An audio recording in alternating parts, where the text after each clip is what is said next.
The extensive spread of such a phenomenon as serfdom was in Russia in the first half of the 17th century.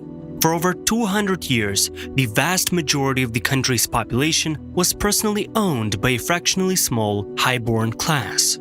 The vast majority of the population was, to say bluntly, completely devoid of any privileges. The topic of this episode is the serfdom in Russia and essentially serfs as phenomenon within the society.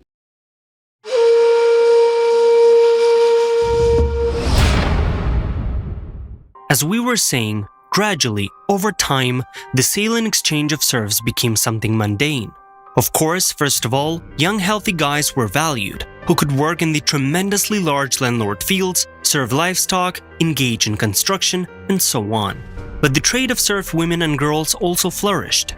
True, in comparison with the purchase and sale of a man, a similar process in relation to girls had its own subtle distinctions. When buying a serf, everything was extremely simple. The main thing was to be strong, hardy, and obedient. From these criteria, the price was formed. The landowner-seller could even predict his revenue quite accurately, because all of the above-mentioned qualities had approximately the same value in terms of money. But in any case, anything could happen to a serf. Auctions. This type of sale could suddenly make an enterprising foreman or a lady rich. It was not uncommon for money to be given for some pretty girl, as for several villages of male serfs.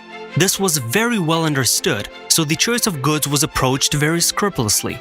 First of all, for such an event, of course, the prettiest out of prettiest girls were selected, with a healthy skin color of average height. During the examination, attention was often paid to the teeth of a girl. In modern times, this might sound cynical, but for special aesthete as a separate criterion, the obligatory innocence of the beautiful girl was talked about in advance. Despite the openly condemned position of the peasants as a whole, auctions, however, were suppressed, but to a certain extent. Of course, their organizers did not receive prison sentences with confiscation, but at the suggestion of the government, auctions were associated with something shameful and immoral, so people who engaged in such things were mostly officially avoided. But it was still in public, despite the aforementioned shameful aspect of it. In reality, there have always been plenty of hunters for living goods, and without a doubt, precisely desirable ones. The sellers also knew this, so they tried to find and meet potential buyers in any way. For example, with a full guarantee of confidentiality, when buyers were seated in different rooms so as not to have any opportunity to see each other face to face. Other types of sales. If auctions were held in order to earn a lot of money at once, then in addition to them, direct sales were held, which took place in all respects within the framework of the law. There was nothing shameful even in submitting an ad to an ordinary newspaper, where the owner painted all the characteristics of the sold, indicating the desired final price. In addition to announcements, serf women were often taken to the markets or yards, where they could appeal to some non-resident of the given town or village. Illegal markets were also fairly popular, available in all major cities.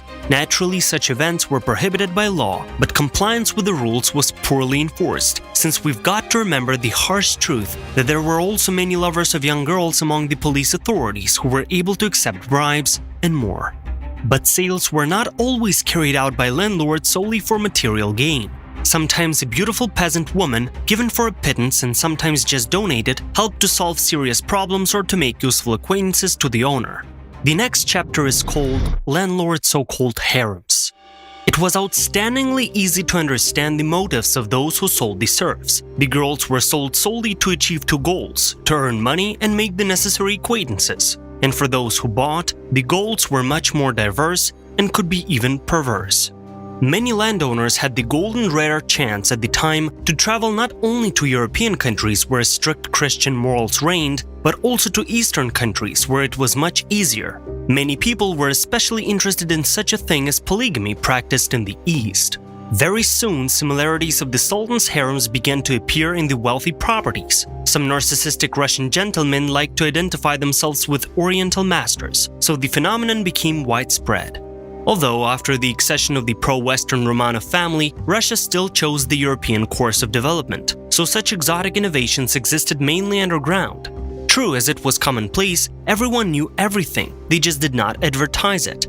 What are we even talking about if we can openly say that Chancellor Alexander Bezborodko had a harem? And the size of the harems used to amaze even the same foreign Eastern guests with their magnitude. This was not surprising. Often the nobles were so fond of this occupation that gradually, apart from this, they were no longer interested in anything. For example, the landowner Ivan Wolf fled to the village from his own wife to his serf mistresses, and over time so got used to them that even the upbringing of children from his legal wife was completely shifted to her. It is out of the ordinary that the founders of liberalism in Russia, namely the Decembrists, who vigorously grieved over the plight of serfs, did not deny themselves, let's say, tiny pleasures. For example, a member of the Union of Salvation, Julian Gorsky, with the help of a mini harem of 3 girls, saved himself from boredom for several years. Apart from that, let's add that it's known that the fighter against the regime arranged such a perversions that the girls eventually simply ran away from him.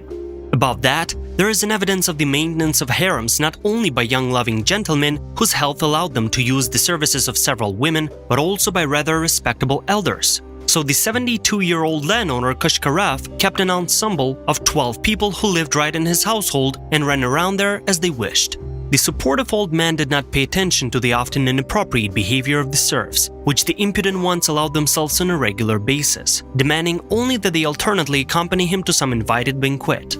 It seemed to Kashkarev that the appearance of a young and tender woman in society would significantly raise his authority among others present.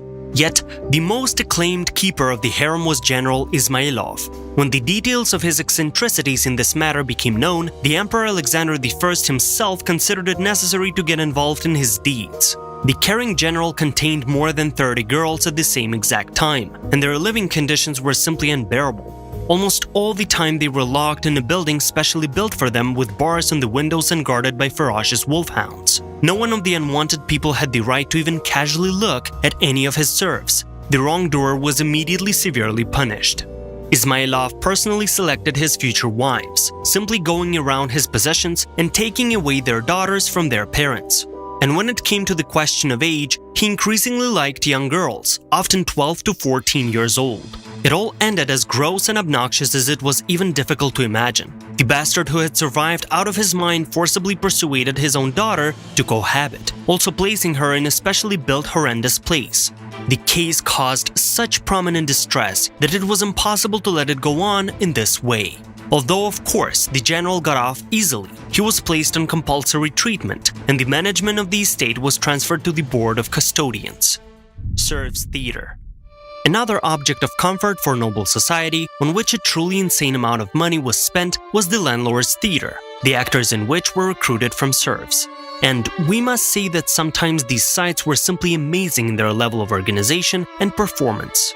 Actresses for the main roles were selected very carefully, often bought for a lot of money from the landlords, who did not hesitate to teach the girls the basics of acting, hired them dance teachers and art teachers. For some landlords, the theater in this sense literally became the meaning of life. At the same time, for the actors themselves, this life turned into hell. The story of Count Kamenskih, who imagined himself a very frequent theatergoer and personally conducted all the rehearsals, is known. For the slightest deviation from the rules and even a simple reservation, the actors and actresses were harshly punished with a whip. But on a scale of fanaticism in this matter, Kamenskih was surpassed by Knyaz or Prince Tchaikovsky, who, for errors in someone's speech, mercilessly beat the actresses with sticks, did not let them sleep, and even starved them. The prince had a huge fortune, so he changed the crippled performer to a new one without any issues. There were obviously landlords who did not mock the workers of their theaters at all. Moreover, they closely monitored their health and took care of them in every possible way. It came to such an extent such as the granting of freedom for extraordinary successes on scene, but there were nonetheless negligible cases in history. Thank you for watching, subscribe to the channel and leave a like.